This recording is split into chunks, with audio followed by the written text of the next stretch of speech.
It was just another morning at the shopping center. People were rushing in and out, carrying coffee cups and pushing shopping carts.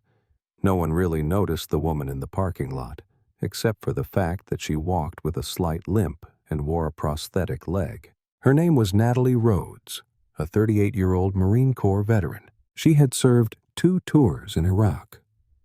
In 2010, a roadside bomb ripped through her convoy outside Fallujah. The explosion took her left leg and nearly her life. She never asked for pity, never spoke of the pain. She just kept going. That morning, she parked in a veteran-designated spot, stepped out of her car with a reusable grocery bag, and walked calmly toward the store. Her hair was tied back, her posture straight, her face unreadable. A woman who had learned to carry more than most would ever understand. Inside the store, no one stared, but no one smiled either. That was fine by her. She wasn't there for anyone's approval. She just needed dog food, coffee, and frozen peas. 15 minutes later, she returned, loaded her trunk, and quietly exhaled. That's when she heard them. Voices. Teenagers. They were leaning against a dark blue sedan 2 spaces over. 4 teenagers, maybe 16 or 17, laughing just a little too loud, watching her like a sideshow. At first, Natalie ignored them. She had trained herself to. The stares, the whispers, the assumptions. But then came the words. One boy, trying to be clever, muttered, "Probably got that fake leg online. TikTok's full of them." The others laughed. Another added louder, "Bet she never even served, just wants that close parking spot." Natalie stopped mid-reach, trunk still open. Her body stiffened. She didn't turn around. She didn't have to. She'd heard it before. In airports, at the DMV, in silence, and now in laughter. The worst part? A mall security guard stood just a few feet away, sipping his coffee. He heard it too. He chuckled, then turned away. Natalie didn't cry. Marines don't cry, not in public, but the hurt was there. Deep, familiar, exhausting. She finished loading her bags, closed the trunk softly, and walked to the driver's seat with dignity. Her prosthetic leg clicked with each step, a physical reminder of what she'd given and what they'd just mocked. She drove away.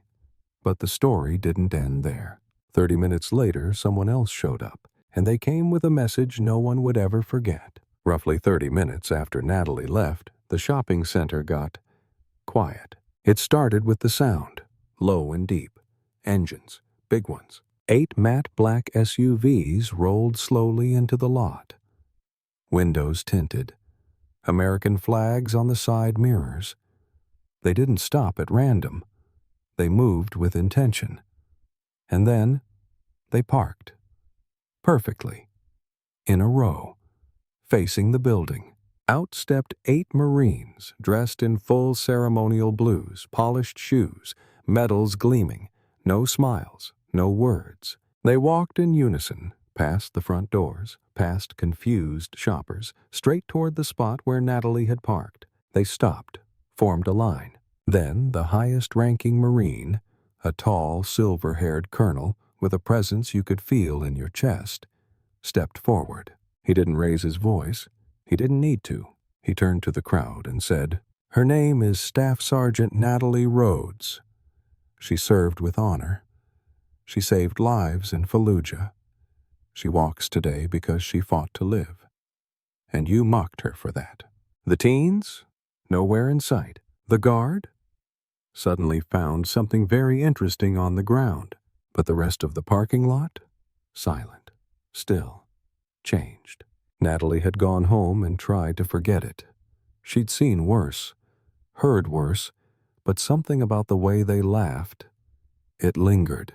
She almost didn't return, but her dog still needed food, and Marines don't run from discomfort. When she pulled back into the lot, she immediately noticed the line of dress blues standing where her car had been. 8 men, still, silent, waiting. And then she saw him. The colonel. She froze. He stepped forward, placed a hand over his heart, and nodded. "You stood alone for long enough, Staff Sergeant, not today." Natalie's hand trembled as she opened the car door. Her eyes welled up, not with pain, but with something she hadn't felt in years. Belonging. No cameras, no headlines, just honor. As the crowd looked on, unsure of what to say, the Marines turned, saluted her in perfect unison, and stood their ground. And for the first time in a long time, Natalie let herself believe something simple. She wasn't forgotten.